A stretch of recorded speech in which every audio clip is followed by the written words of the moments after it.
이거 뭐 좀 나 이거를. 안녕하세요, 김진짜입니다. 홀란드 선수가 2경기 연속 해트트릭을 기록하면서 5경기 9골을 집어넣었습니다. 지금까지 프리미어리그 역사상 첫 5경기에서 홀란드보다 더 많이 넣은 선수가 없었대요. 홀란드 선수가 도르트문트에 있을 때도 한 시즌에 한 번 이상 해트트릭을 한 적이 없다고 하는데 맨시티 가니까 그냥 날아다니네. 자, 그래서 오늘은 이번 시즌 홀란드의 골 장면들에서 볼 수 있는 홀란드 특을 알아보겠습니다. 왜 수비수들은 홀란드를 알아도 못 막는 걸까요? 요tz게 밀어도 땡겨도 끄떡없어요. 자, 4라운드 크리스탈 팰리스전 홀란드의 세 번째 골 있죠? 균도안이 패스 찔러 넣어줬는데 상대 수비수 2명 사이에서 버텨가지고 골 넣었던 거. 그때 균도안의 볼을 받을 때 상대 수비수였던 워드 선수가 달려오던 힘을 그대로 실어서 콱 갖다 박았거든요. 근데 홀란드가 그걸 버티더라고. 그리고 그 이후에 두 번의 터치를 가져갈 때도 팔로 상대를 견제하면서 끝까지 버텨. 그리고 타이밍 빠르게 슈팅해서 마무리. 그리고 5라운드 노팅엄전 때 홀란드가 선제골 넣었던 거 있죠? 포든이 왼쪽에서 크로스 올린 거 한 번에 돌려놨잖아. 그때 상대 수비수인 워럴이 홀란드의 유니폼 개 잡아당겼어요. 이럴 때 다른 공격수였으면 그냥 넘어지고 심판 봤을 거야. 심판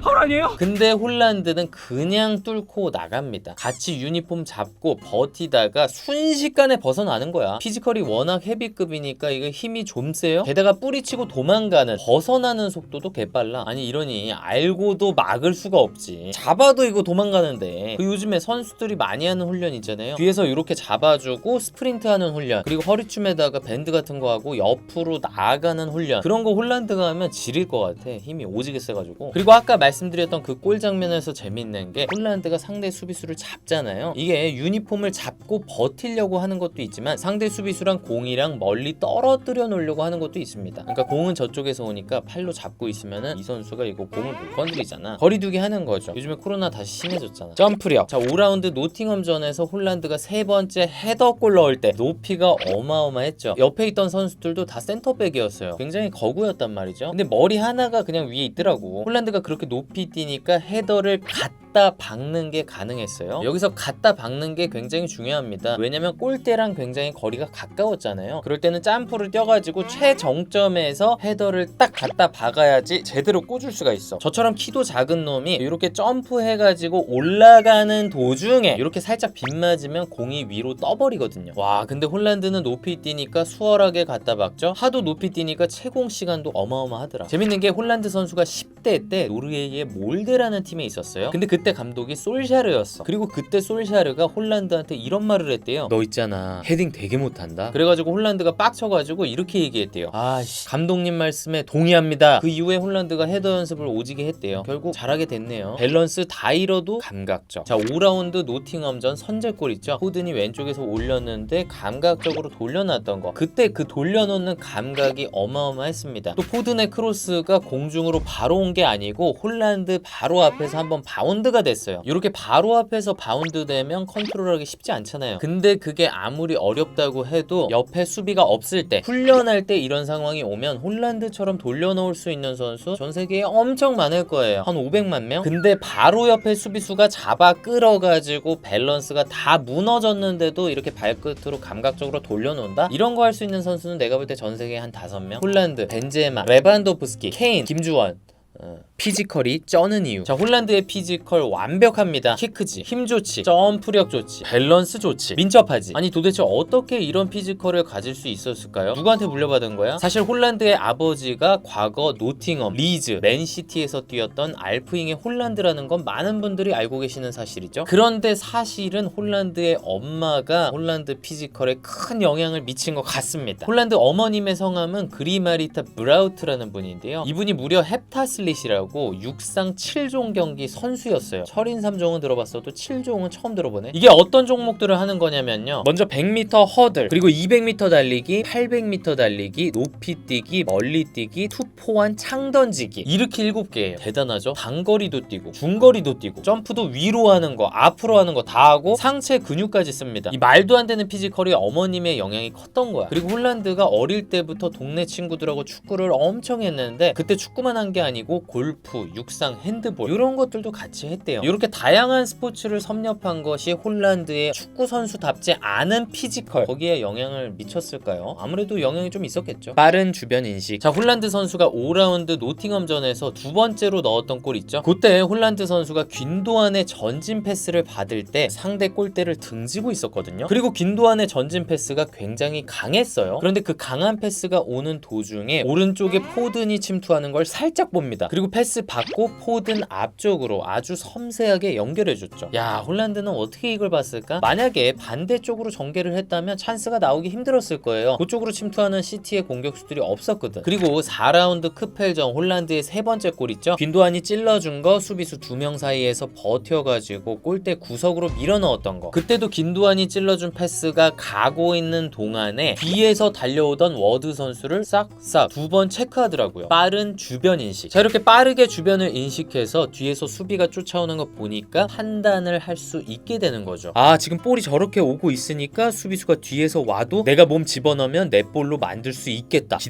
기다려야지 더 깊숙한 곳에서 받아야지. 이렇게 되는 거죠. 만약에 공이 오기 전에 뒤에서 수비 쫓아오는 거 못 봤다면 공 앞쪽으로 잡아 놓자마자 오른쪽 뒤에서 오는 수비수한테 뺏겼겠죠. 골냄새 맡기. 자, 우리가 골냄새를 잘 맡는다는 표현을 쓰는데 그게 도대체 무슨 의미야? 이런 거 아닐까요? 박스 안에서 공이 어디로 떨어질지 예측하고 미리 거기로 이동해 있는 거. 그러니까 여기서 핵심은 예측력입니다. 그런데 이 예측력이라는 것도 세부적으로 보면 두 가지로 나눌 수 있어요. 첫 번째, 크로스가 출발하고 나서 궤적을 예측하는 거. 5라운드 노팅엄전 홀란드의 선제골 있잖아요. 포든의 크로스를 감각적으로 돌려놨던 거. 근데 그때 포든의 왼발 크로스가 바로 앞에 있던 수비수를 맞고 살짝 굴절이 됐거든요. 근데 홀란드는 그거를 예측하고 따라가더라고. 자, 그리고 골냄새를 맡는 것과 관련된 두 번째 예측력. 막 우당탕탕 하는데 왠지 공이 그 다음에 적이 떨어질 것 같은 느낌. 뭐랄까, 좀 더 원초적이고 본능적인 느낌. 5라운드 노팅엄전 홀란드의 세 번째 골 있잖아요. 그 골이 칸셀로에서 포든, 포든에서 스톤스, 스톤스에서 홀란드, 이렇게 왔다리 갔다리 되는 골이었거든요. 근데 이 장면에서 홀란드만 자세히 보면 칸셀로가 포든한테 줄 때 그때 이미 골대 쪽으로 뛰기 시작합니다. 왜? 포든이 왠지 이쪽으로 떨궈줄 것 같으니까. 근데 포든의 헤더가 좀 길었네? 스톤스한테 가네? 그거 보고 홀란드는 또 본능적으로 골대 앞으로 이동합니다. 그리고 결국 스톤스의 헤더 패스를 가볍게 받아 먹었죠. 이게 골냄새를 맡는 거죠. 뭔가 한 수, 두 수를 내다보는 느낌? 이런 예측력은 당연히 경험을 통해서 학습이 되긴 하지만 동물적으로 뛰어난 사람들이 있죠. 뭔가 말로 설명하기 힘든 그런. 그리고 3라운드 뉴캐슬전 홀란드가 3대2를 만드는 추격골을 넣었을 때도 똑같았어요. 오른쪽에서 덕배가 크로스를 길게 올렸어요. 거기서 로드리랑 디아스랑 우당탕탕 해가지고 여기로 볼이 떨어졌는데 여기에 또 홀란드가 미리 가 있었지. 그리고 발리슛 했죠. 골대 찢었죠. 이게 참 재밌는 게 홀란드 옆에 있던 선수들은 정신을 놓고 있었어요. 그러니까 한 발 늦었죠. 홀란드 참 대단해요. 집중력 잃지 않고 미리 움직여서 볼이 떨어질 것 같은 곳을 기가 막히게 찾아냅니다. 이게 골냄새를 잘 맞는 선수들 특이죠. 제4동작. 자, 보통의 공격수들은 크로스가 올 때 더블 무브먼트, 제2 동작을 하죠. 짧게 가는 척 했다가 뒤로 빠지기, 아니면 뒤로 가는 척 했다가 앞쪽으로 자르기, 이런 걸 제2 동작이라고 하는데 홀란드는 제3도 아니고 제4동작까지 합니다. 4라운드 크펠전에 2대2 만드는 동점골 넣었을 때 그 직전 상황이 오른쪽에서 덕배가 크로스를 올려주는 상황이었거든요. 그때 홀란드를 자세히 보시면 먼 쪽, 가까운 쪽, 먼 쪽, 가까운 쪽, 이렇게 제3, 제4 동작까지 하면서 상대 수비수를 따돌려요. 그리고 공간을 창출하는 거죠. 아니, 홀란드 같은 선수들이 괜히 잘 받아먹는 게 아니라니까. 준비하는 태도. 4라운드 크펠전 역전골 있죠. 박스 안에서 티키타카 해가지고 홀란드가 왼발로 밀어 넣었던 거. 이때 박스 안 오른쪽 지역에서 티키타카가 될 때 홀란드는 그 반대편에 수비수의 블라인드 사이드에 숨어서 기다리고 있었습니다. 그리고 스톤스의 패스를 그대로 밀어 넣은 건데 스톤스의 이 패스 슛 하려고 했는데 빗맞은 것 같더라고. 아무튼 홀란드는 그거를 잘 기다리고 있다가 굉장히 집중하고 있다가 침착하게 밀어 넣었던 거예요. 근데 이런 게 득점하기 굉장히 쉬운 상황이라고 생각하실 수 있는데 이런 장면에서 골대 앞에서 준비 안 하고 있는 친구들 얼마나 많아. 받아먹는 것도 실력이에요. 네, 오늘은 이렇게 홀란드 선수를 알아도 못 막는 이유에 대해서 알아봤습니다. 아니, 이러다가 메시, 호날두 제끼는 거 아니야? 역사상 최고의 선수의 반열로 올라가는 거 아니야? 진짜 완벽한 선수잖아.